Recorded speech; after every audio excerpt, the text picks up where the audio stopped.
We're doing the ref thing now? Well, let's start with this. John doing a ref thing? I know. Let's I start can't with believe it. this.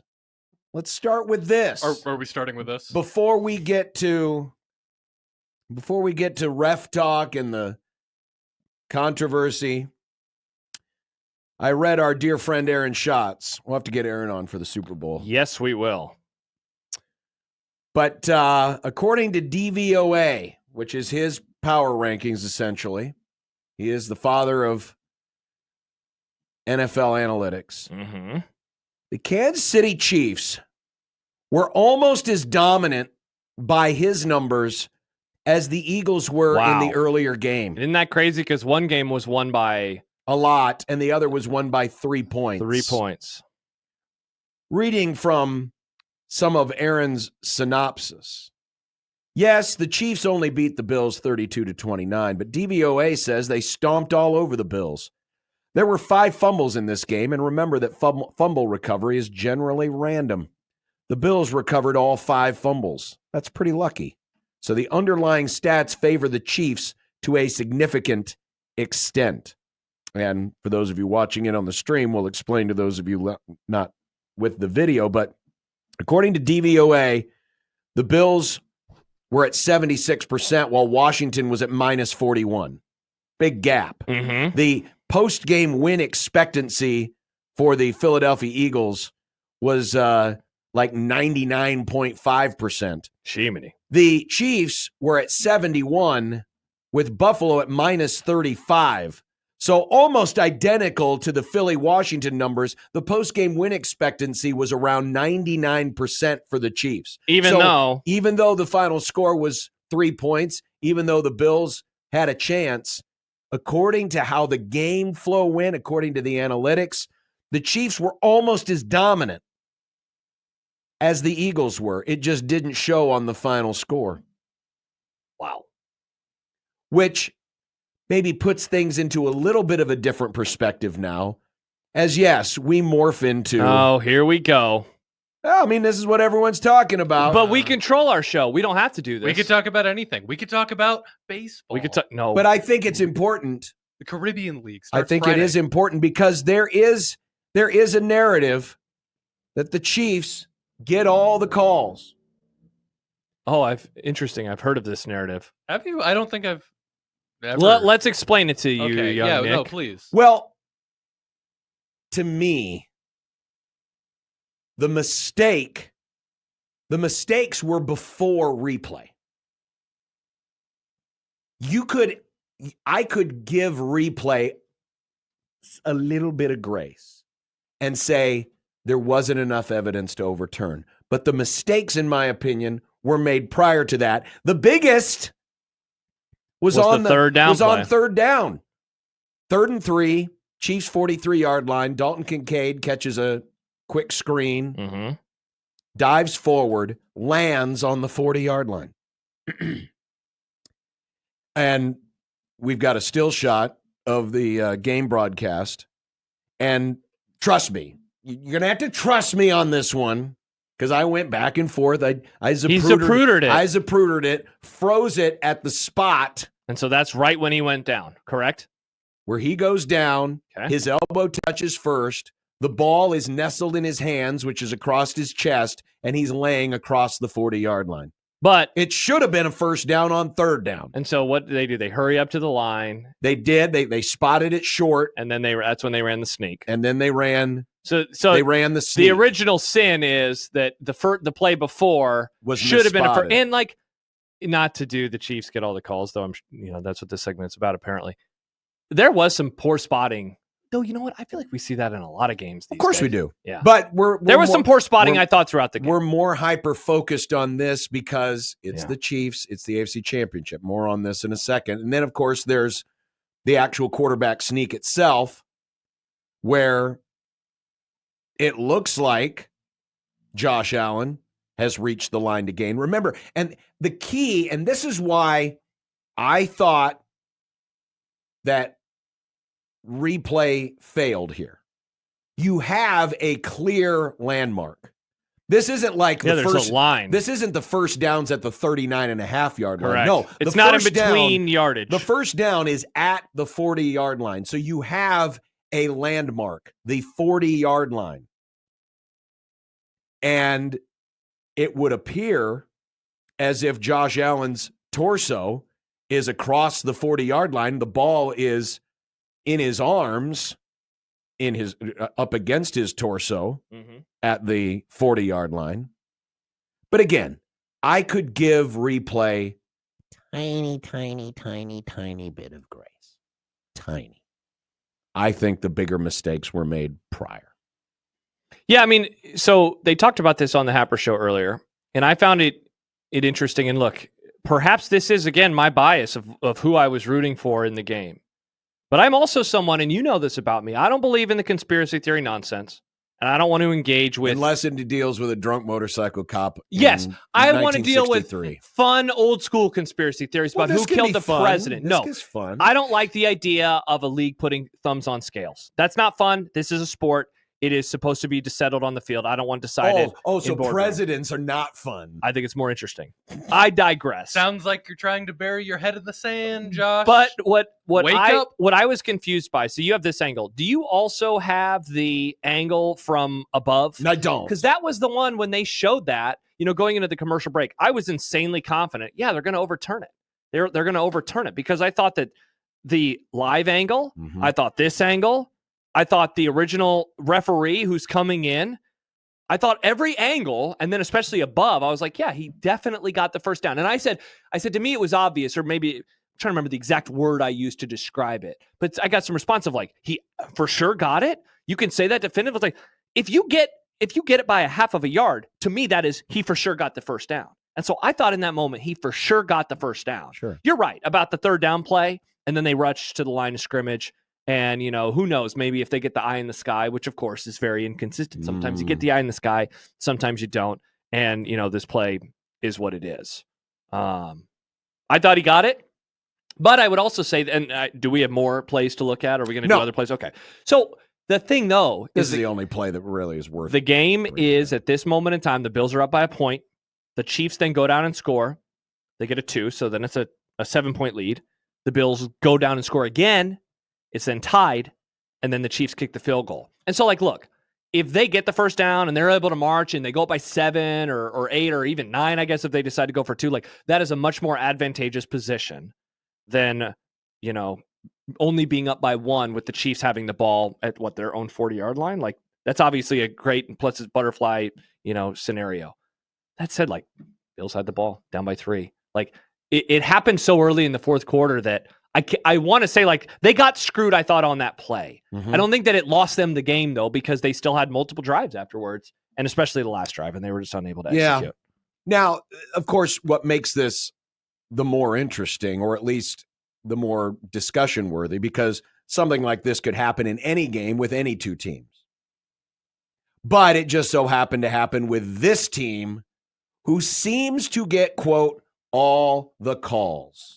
And people said it about the Patriots for years. So I have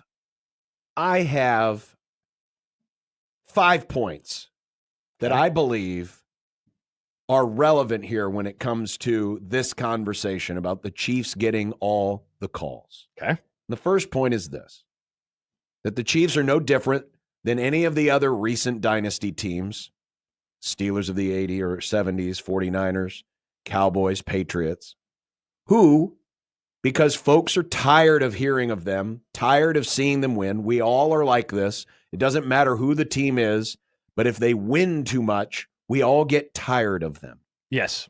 I say the collective we as a society.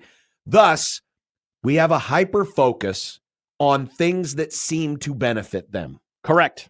And I know that you're going to have 4 others, but a large portion of this entire discussion hinges on this exact point. Because I remember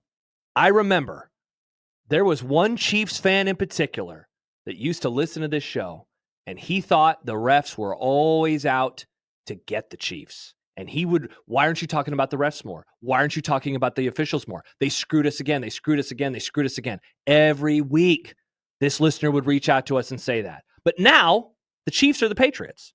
Now the Chiefs are the Cowboys. Now the Chiefs are the 49ers. Now the Chiefs are the Steelers. They are. And so today, they are the team that, if you're a Bills fan, or if you're just a fan who is wanting something different, they are the team that you look at and say, how did they get that call when, if the shoe is on the other foot? I mean, people said it about the interception too, or the reception rather, by the Chiefs, that if it would have been reversed, it would have either been called incomplete or an interception by Kansas City. And like, I can't prove that. I don't think it would have. I thought it was a catch, but I'm full of multitudes, I guess. Now, just like those other dynasties that I mentioned, the Chiefs do get the benefit of the doubt, as other dynasties have, to have calls go their way. And as other superstars have. And the best example I come up with is Greg Maddux. Greg Maddux, for a long time, used to get an extra 3, 4, 5, 6 inches off the outside corner because of his excellence. He was so good. And then eventually, humans tend to kind of like, they start to see things. It's because, he couldn't have missed the zone because he's Greg Maddux. Well, of course that could have been a hold because it happened against the Chiefs. So I do acknowledge, and this happens, when something or someone gets so good, they get the benefit of the doubt. They get more benefit of the doubt. John. And so that's what greatness begats. This is not a knock on the Chiefs. If anything, it's a compliment to the Chiefs, where as humans, we will tend to err towards the side of the safest place. And the safest place is, of course the Chiefs didn't do that. Or of course that happened to the Chiefs because they're good. John, what is Michael Jordan's most famous play as a basketball player with the Chicago Bulls? I mean, one of the first ones is the shot he hit over Craig Elo that's pretty good in Cleveland. But I'll just go to the last one, his last play. Oh, sure. Yeah, the win against Utah. Byron Russell, did he slip or did he get a little push from MJ? Push? Yeah. But MJ, because he's MJ, got the benefit of the doubt. Sure. And again, I'm fine with that.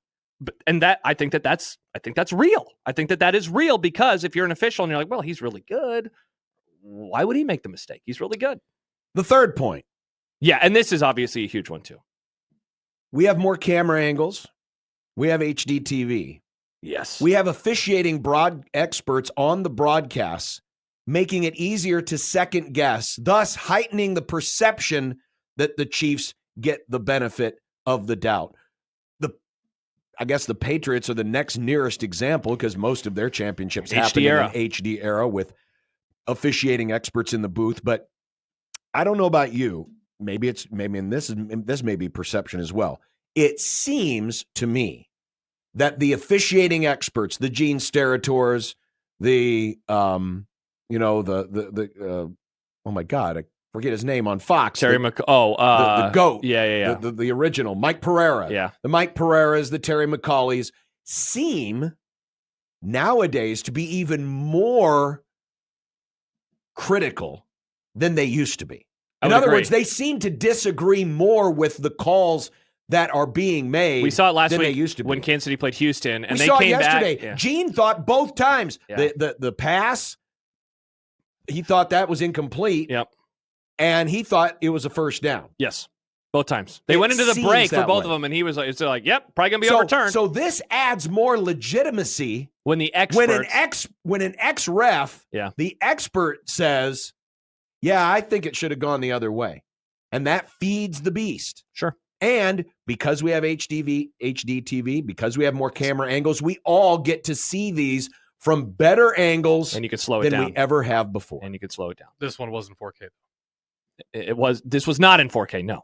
Number 4, the rule changes, especially those that protect the quarterbacks, which in my opinion are more sensitive and more overprotective than ever before, thus draws the potential for more flags. This doesn't apply to yesterday, but it did apply to last week when Mahomes got 2 benefit of the doubt calls on plays I thought were horribly officiated. Well, and 2 years ago when they beat Cincinnati, that game is very famous for the penalty when he's going out of bounds. Correct. And the shove happened. So, while you're right, it did not affect it yesterday. That will always be there. But this... And with this, the question at the top is refs heart Chiefs ?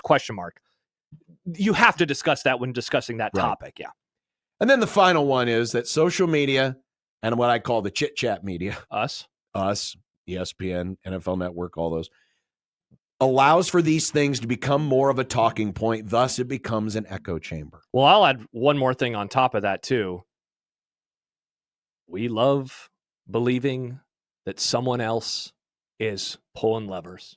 Like, there's a comment from Triggered Ryan who says, Josh thinking the NFL is about sports is laughable. All these leagues are in the entertainment business. If they weren't, we wouldn't be talking about all the TV money and ratings, except that these leagues have the power to do what they want or get used to it. See, like, that mindset is out there in all walks of life. Sure. Why wouldn't it be there in sports? You know, like, you know, I keep saying with every point, man, we could just boil it down to that.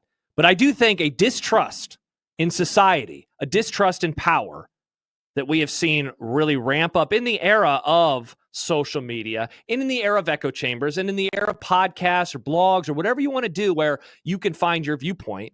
I think that Ryan's opinion is stupid. I do. But I know that there are many others who are out there who are like, Josh, you're the one who's the idiot for not thinking that the NFL didn't want them in another Super Bowl. And we can only argue with each other and say, no, that's not the case. No, that's the case.